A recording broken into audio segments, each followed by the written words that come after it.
14 juillet 1919, l'état de siège vient d'être levé, la vie sociale et politique reprend ses droits, la démobilisation poursuit sa lente progression.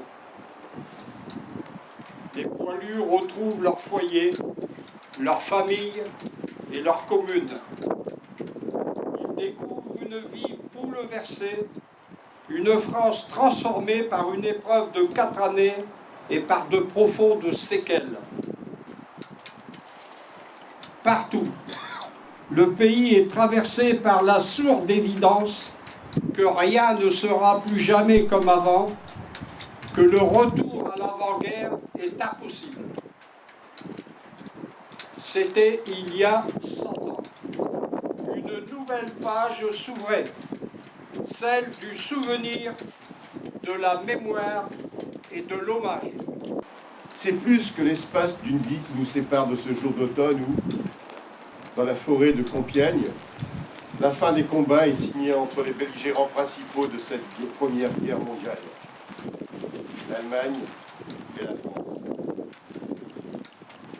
Pour la France, un simple chiffre. 27% des hommes entre 18 et 27 ans sont morts.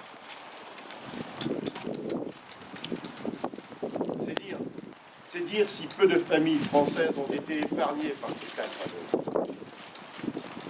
Aujourd'hui, il faut nous interroger clairement et sans tabou sur la valeur, l'utilité et la symbolique de ce jour sans école pour nos enfants.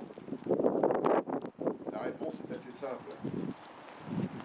Montrer ce que les citoyens ont pu faire pour conserver leur institution, leurs coutumes, leurs lois. Montrer que, pour cela, des millions de petits qui subissent l'histoire à chaque fois qu'ils la font ont été au bout de la souffrance, au bout du courage, au bout du sacrifice. Commémorer, c'est faire de l'éducation civique, de la pédagogie citoyenne. La France n'est rien sans ce que les Français ont en commun.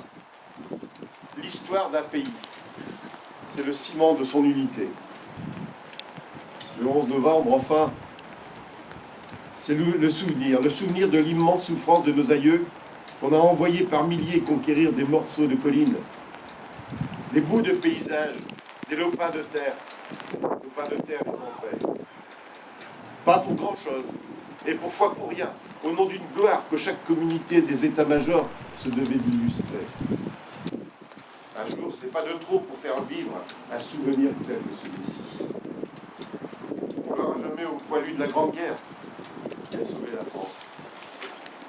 Que son exemple soit toujours présent à l'esprit de ses descendants. Il déteste la guerre, la plus atroce des fléaux.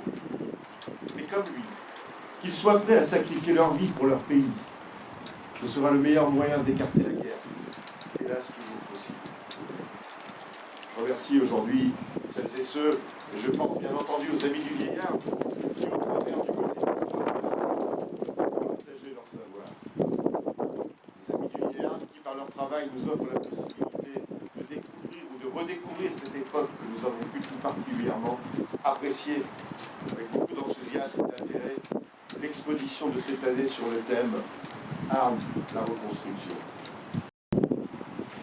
Le manque à vivre, le manque à aimer, le manque à créer.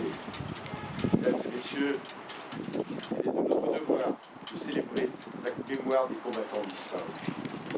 Il est aussi de notre devoir d'assumer collectivement, à l'échelle de l'histoire, cette guerre dans ses causes, comme dans son déclenchement, dans son déroulement, comme dans ses conséquences.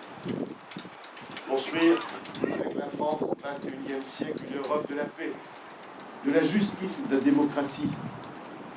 C'est bien finalement le meilleur, sinon le seul moyen d'être fidèle à la mémoire de ceux qui ont payé de leur jeunesse et de leur vie, l'entrée dans notre continent dans le XXe siècle.